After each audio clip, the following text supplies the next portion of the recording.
నా పుట్టినరోజు సందర్భంగా శుభాకాంక్షలు తెలియజేసిన ప్రతి ఒక్కరికి కూడా నా హృదయపూర్వక ధన్యవాదాలు.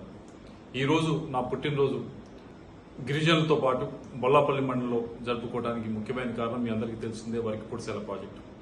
ఏ ప్రాజెక్టు ద్వారా అయితే గిరిజనుల బతుకుల్లో మార్పు వస్తుందో దాని గురించి గడిచిన 5 సంవత్సరాల నుంచి కూడా నేను అన్ని విధాలుగా కూడా ప్రయత్నించడం జరిగింది. వాటికి కేంద్రం నుంచి రావాల్సిన పర్మిషన్స్ అన్ని కూడా మనం తెచ్చుకోవడం జరిగింది.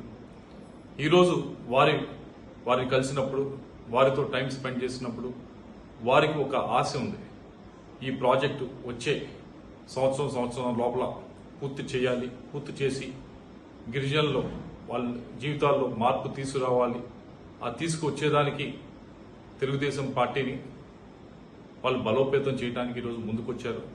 వారి నమ్మకాన్ని ఏ విధంగా కూడా వమ్ము చేయకుండా తప్పకుండా ఈ వరికిపొడిసెల ప్రాజెక్టు పూర్తి చేసే బాధ్యత మేము తీసుకుంటామని చెప్పి మీ అందరికీ కూడా మాటిస్తూ మరొకసారి ఈరోజు నా పుట్టినరోజు సందర్భంగా శుభాకాంక్షలు తెలియజేసిన ప్రతి ఒక్కరికి కూడా పేరు పేరున ధన్యవాదాలు తెలియజేసుకుంటాము.